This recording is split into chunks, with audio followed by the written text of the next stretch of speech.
मुख्यमंत्री माझी लाडकी बहीण योजनेचा 14वा हप्ता ऑगस्ट महिन्याचा कधी येणार?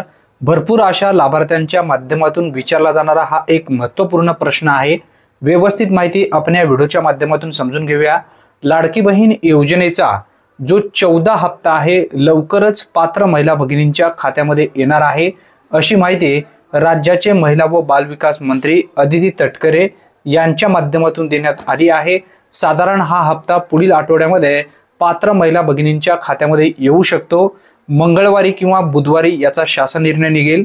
त्यानंतर 2 ते 3 दिवसामध्ये जीआर आल्याच्या नंतर हे पैसे पात्र लाडक्या बहिणींच्या खात्यामध्ये वितरित केले जाईल। सध्या स्क्रुटनी सुद्धा चालू आहे। विनाकारण अपात्र झालेले आहेत अशा महिला सुद्धा या लाडकी बहीण योजनेसाठी पात्र असणार आहेत, त्यांची स्क्रुटनी सुद्धा चालू आहे, अशी माहिती सुद्धा त्यांच्या माध्यमातून देण्यात आलेली आहे। मित्रांनो, सोमवारी किंवा मंगळवारी हे पैसे पात्र महिला भगिनींच्या खात्यामध्ये येणार नाहीत, कारण याचा जो शासन निर्णय आहे तो शासन निर्णय अजून आलेला नाही। साधारणपणे मंगळवारी किंवा बुधवारी याचा शासन निर्णय निघेल। त्यानंतर 14वा हप्ता ऑगस्ट महिन्याचा कन्फर्म जमा होईल। ही एक महत्त्वपूर्ण अपडेट असल्यामुळे जास्तीत जास्त मित्रांपर्यंत हा व्हिडिओ नक्की शेअर करा। चॅनलवरती जर तुम्ही पहिल्यांदाच आला असाल तर चॅनलला सबस्क्राइब करून ठेवा।